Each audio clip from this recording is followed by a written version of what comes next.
শুভ সকাল প্রিয় শিক্ষার্থী, কেমন আছো সবাই? তো আশা করি মহান সৃষ্টিকর্তার কৃপায় তোমরা সকলে সুস্থ আছো, সুন্দর আছো। তো অনেকদিন পরে তোমাদের বিজ্ঞান ক্লাসে উপস্থিত হতে পেরে আমি খুবই খুশি। আশা করি তোমরা বাসায় মন দিয়ে পড়াশোনা করছো এবং অনার্থভাবে দিনটা অতিবাহিত না করে তোমরা পড়ালেখায় ব্যস্ত আছো। দেখো, আমরা আজকে বিজ্ঞানের 10ম অধ্যায়, একটা গুরুত্বপূর্ণ অধ্যায় নিয়ে আলোচনা করব। 10ম অধ্যায়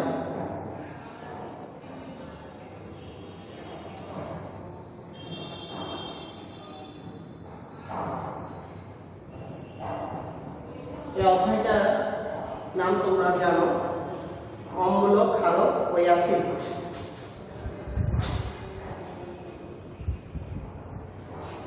অম্ল,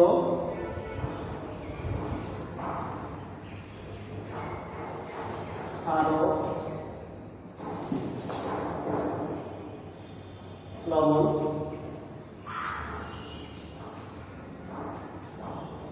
দেখো, অম্ল বা অ্যাসিড, ক্ষারক আর লবণ এই অধ্যায়ের আমাদের পঠিত বিষয় অম্ল, ক্ষারক ও লবণ। তো আমি অ্যাসিড বললাম কি, অম্ল বা অ্যাসিড, ক্ষারক আর লবণ এই তিনটা বিষয় আমাদের এই অধ্যায়ে জানতে হবে এবং এই অধ্যায়টা আমাদের রসায়নের একটা গুরুত্বপূর্ণ অধ্যায়, অম্ল, ক্ষারক, লবণ। তো অধ্যায়টা তোমাদের জন্য হয়তো একটু কঠিন মনে হতে পারে না স্যার টাফ, কিন্তু আসলে কোনো কিছু কঠিন না। তোমরা যদি মন দিয়ে আমার কথাগুলো শোনো এবং বোঝার চেষ্টা করো, তাহলে আশা করি তোমরা অধ্যায়টা ভালোভাবে পারবে। তোমরা বিগত ক্লাস অর্থাৎ 7ম শ্রেণীতেও তোমরা এই রসায়নের পাঠগুলো ভালো করে শিখে আসছো।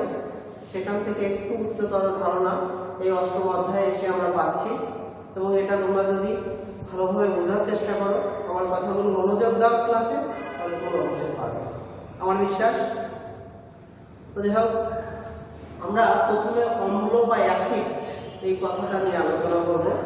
এটা হাইলাইট যে অম্ল বা অ্যাসিড, অম্ল বা অ্যাসিড। তো দেখো,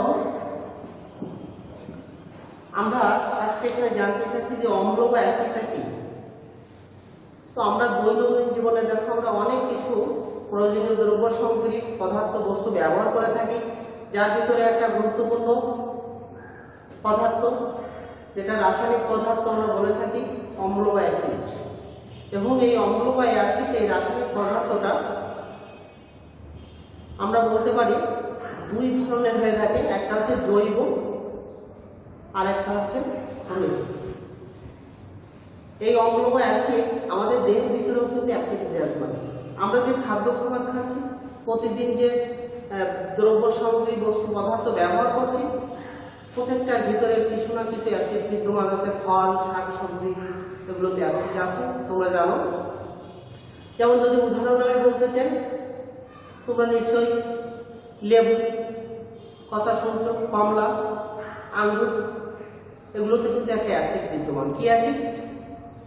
এগুলো কিন্তু সাইট্রিক অ্যাসিড।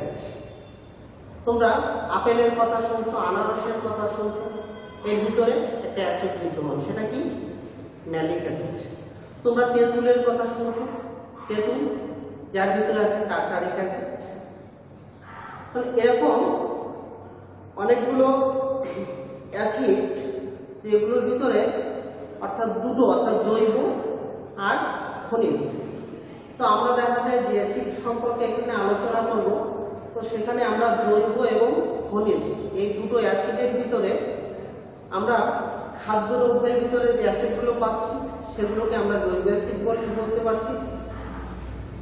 আর যে অ্যাসিডগুলো আমরা দেখা যাচ্ছে যে খনিজ থেকে প্রাপ্ত যে পদার্থ, সেই পদার্থ থেকে রাসায়নিক বিক্রিয়া ঘটিয়ে যে পদার্থটা বা রাসায়নিক যৌগটা তৈরি করা হচ্ছে সেটাকে আমরা বলছি জৈব অ্যাসিড।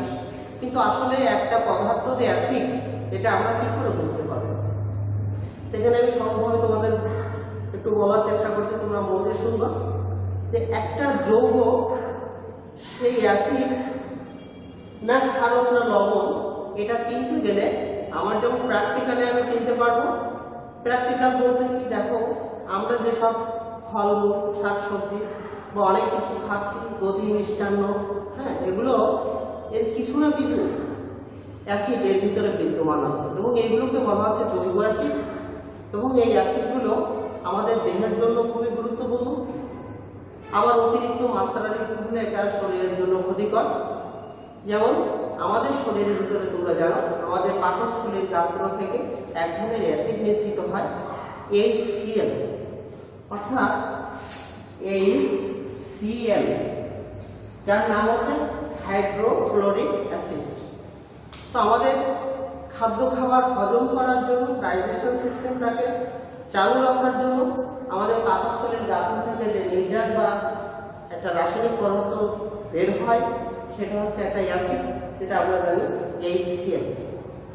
তো এরকম দেখো আমরা প্রতিটা খাদ্য খাবার বা বস্তু যেগুলো আমরা খাচ্ছি বা দৈনন্দিন আমরা যেগুলো ব্যবহার করছি, এটা আসলে অ্যাসিডের একটা গুরুত্বপূর্ণ ব্যবহার।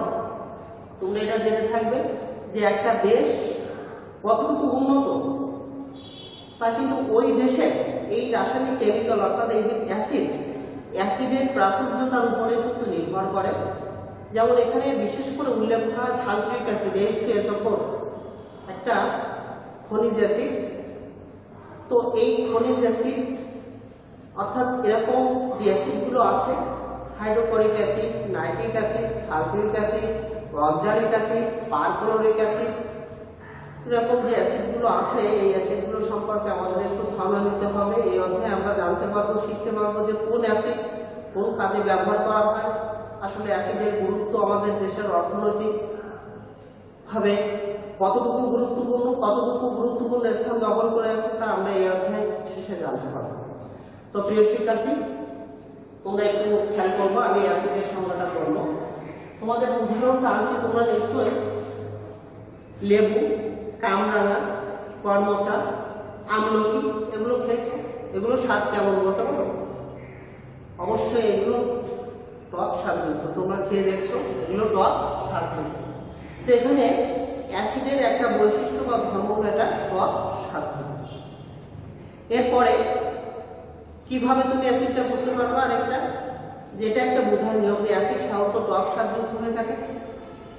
এরপরে যদি বলি তাহলে দেখো একটা পাত্রে অর্থাৎ ছোট একটা পাত্রে তুমি যদি একটু লেবুর রস থেকে নিয়ে তুমি লিটমাস পেপারের নাম তোমরা শুনছো, লাইকেন নামক এক ধরনের গাছের রস থেকে অর্থাৎ কাগজের উপর সেই রসটা রাসায়নিক বিক্রিয়ার মাধ্যমে এক ধরনের পেপার বা কাগজ তৈরি করা হয়, সেটাকে আমরা লিটমাস পেপার বলে থাকি। এটা নীল লাল দুই ধরনের লিটমাস পেপার। এই লিটমাস পেপার দিয়ে আমরা একটা পদার্থ অর্থাৎ একটা পদার্থকে আমরা বস্তুকে আমরা যে অ্যাসিড না ক্ষারক না লবণ এটা কিন্তু সহজে পরীক্ষা করতে পারবো। তো তোমরা একটা পাত্রে লেবুর রস নিয়ে যদি সেখানে একটা লিটমাস পেপার ডুবাও, অর্থাৎ তুমি যদি একটা নীল লিটমাস পেপার ওই লেবুর রসের ভিতরে দিয়ে দাও, তো দেখবো কালারটা তোমার চেঞ্জ হয়ে গেছে, নীল লিটমাসটা লাল রং হয়ে গেছে।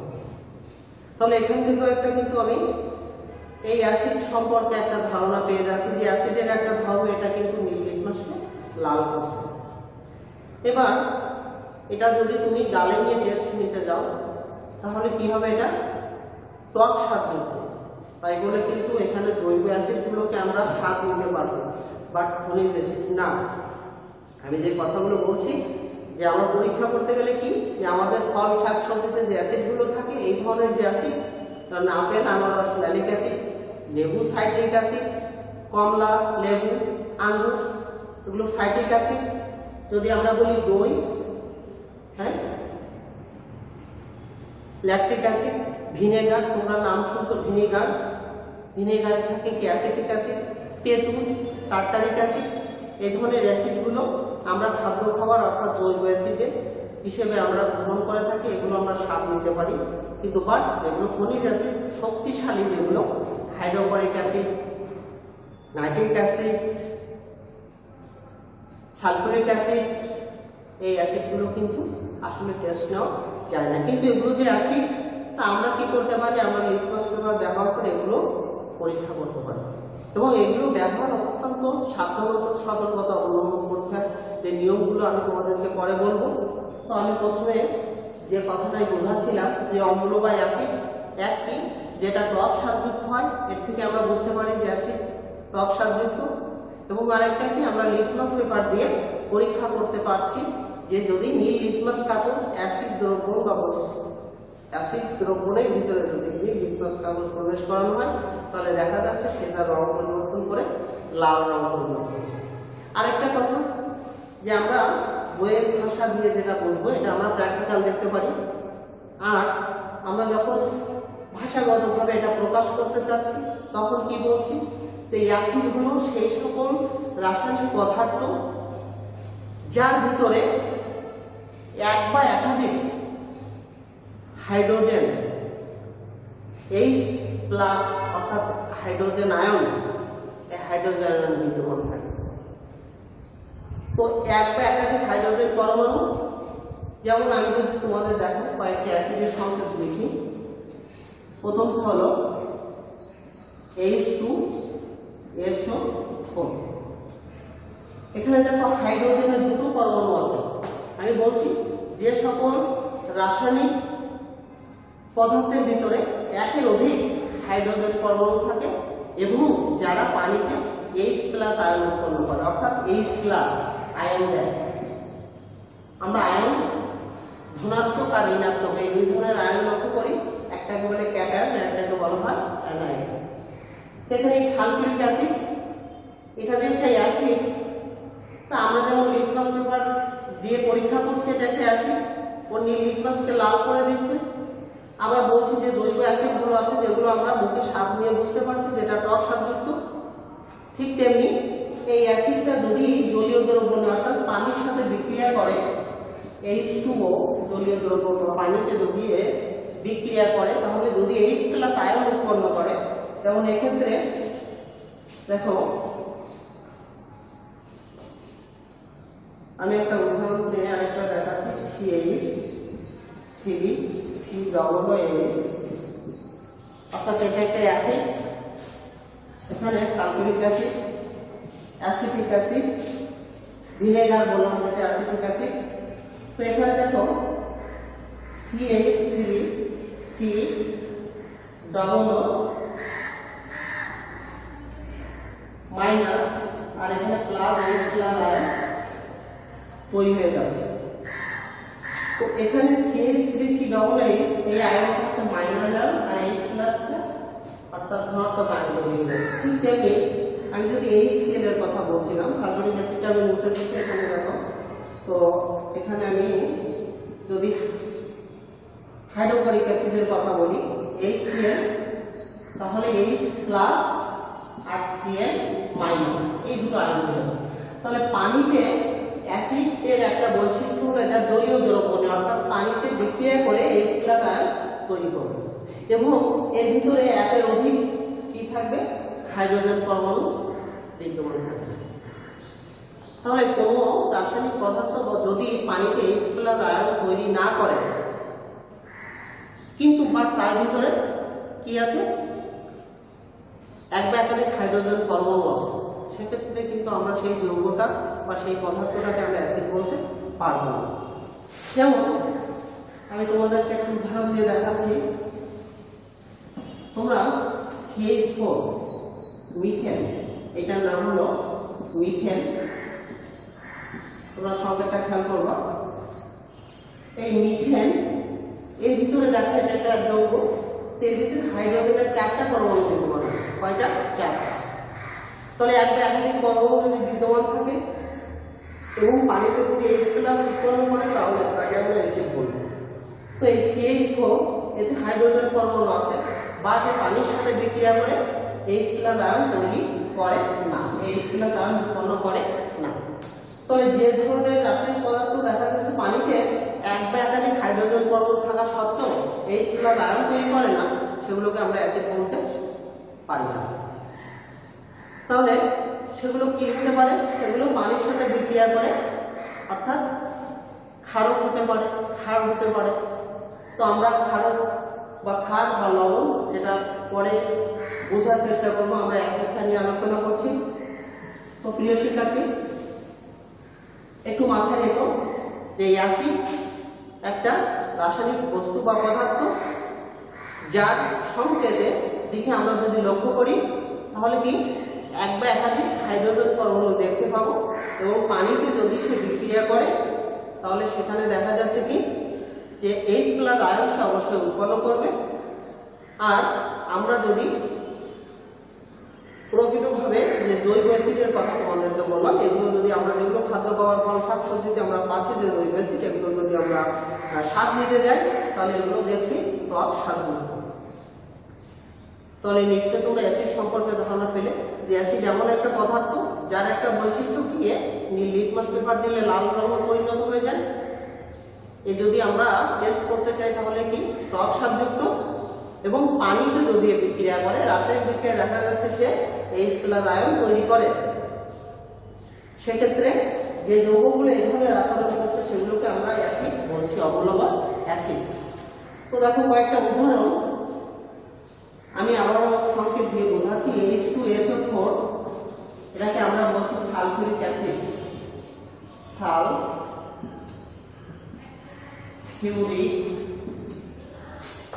Acid.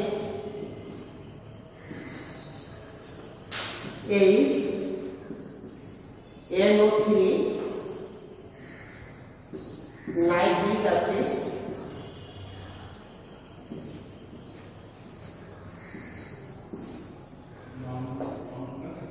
HCl hydrochloric acid,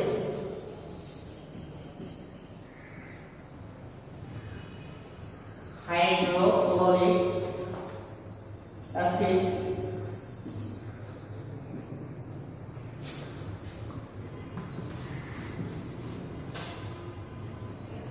HCC single bond COOH, এই অ্যাসিডটার নাম অক্সালিক অ্যাসিড।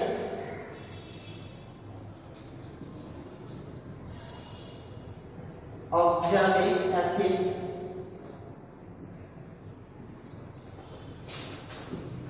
আমি আরো কয়েকটা অ্যাসিডের কথা বলছি। আমি এখানে যেটা বলছিলাম সালফিউরিক অ্যাসিড। তো দেখো এখানে nitric acid, hydrochloric acid, oxalic acid, এখানে আরো অনেক খনিজ অ্যাসিড আছে, যেমন HClO4। তোমরা বইতে লক্ষ্য করবা এগুলো সুন্দর করে সংকেত লেখা আছে। HClO4 পারফ্লোরিক acid, perfluoric acid. আরো যদি উদাহরণ টানি তাহলে একটা কি বলতে পারি, এখানে ভিনেগার, এটার ভিতরে অ্যাসিটিক অ্যাসিড CH3COOH, যেটাকে আমরা বলি অ্যাসিটিক অ্যাসিড।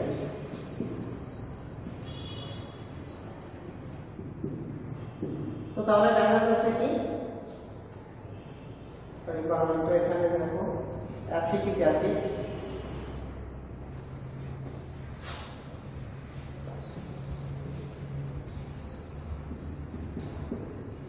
Acetic acid.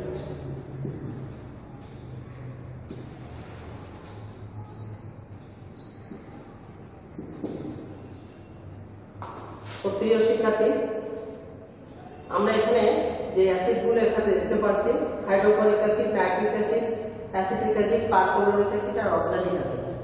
তো এই অ্যাসিডগুলো আমরা এখানে এদের সংকেত দেখে কিছুটা উপলব্ধি করতে পারছি যে দেখো প্রত্যেকটা অ্যাসিডে একের অধিক বা একাধিক হাইড্রোজেন পরমাণু বিদ্যমান আছে, এবং এরা যদি পানির সাথে বিক্রিয়া করে তাহলে দেখবা H+ আয়ন তৈরি করে দেবে।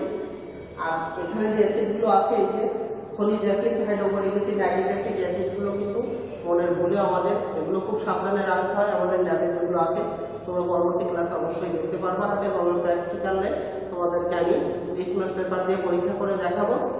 তো এখানে আমরা আজকে এই বিষয়টা জানতে পারলাম। আশা করি তোমরা বুঝতে পারছো যে 3টা পয়েন্ট তোমরা মনে রাখার চেষ্টা করবা।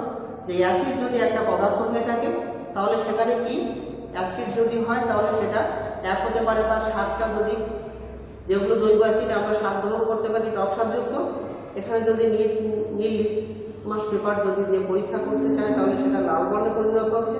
এবং পানির সাথে যদি রাসায়নিক বিক্রিয়া ঘটানো হয় তাহলে দেখা যাচ্ছে H+ আয়ন উৎপন্ন করছে। তো এই ধর্মগুলো বা এই বৈশিষ্ট্যগুলোর আলোকে আমরা একটা পদার্থকে আইডেন্টিফিকেশন করতে পারি, অর্থাৎ মার্ক করতে পারি যেটা একটা অ্যাসিড। আর এখানে ডেফিনেশনটা আমরা তাহলে কি আনবো, যে সকল রাসায়নিক পদার্থ ভিতরে এক বা একাধিক হাইড্রোজেন পরমাণু থাকে এবং পানিতে বা পানির সাথে বিক্রিয়ার মাধ্যমে বা জলীয় দ্রবণের ভিতরে এই H+ আয়ন তৈরি করে সেইগুলো সেই রাসায়নিক পদার্থ বা বস্তুকে আমরা অ্যাসিড বলতে পারি বা অ্যাসিড শিখি। তো প্রিয় শিক্ষার্থী, আজকে এই অ্যাসিড সম্পর্কে তোমাদের ধারণা দিলাম। পরের দিন আমরা ক্ষারক, ক্ষার এবং লবণ সম্পর্কে একটু ধারণা নিব এবং এই অধ্যায়টা অনেক একটা গুরুত্বপূর্ণ একটা অধ্যায়। তোমরা আশা করি মনোযোগ দিয়ে আমার কথাগুলো শুনবা, বোঝার চেষ্টা করবা। আশা করি তোমরা অবশ্যই বুঝতে পারবা এবং আমাদের যে পরীক্ষায় এক্সামে যে প্রশ্নগুলো আসে আমি সেগুলো পয়েন্ট আউট করে তোমাদেরকে বলে দিব। তোমরা একটু মনোযোগ দিয়ে শুনবা। প্রিয় শিক্ষার্থী, তোমরা সবাই ভালো থেকো, সুস্থ থেকো, সুন্দর থেকো।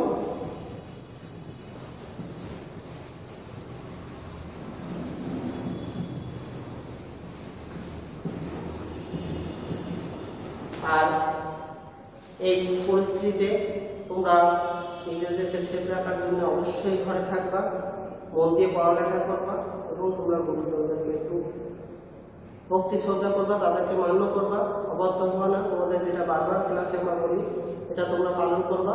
আর লেখাপড়া অবশ্যই মনোযোগ দিয়ে তোমরা লেখাপড়া করবা। সবাই ভালো থেকো, সুন্দর থেকো। আবার পরবর্তী ক্লাসে দেখা হবে, কথা হবে। সকলকে ধন্যবাদ।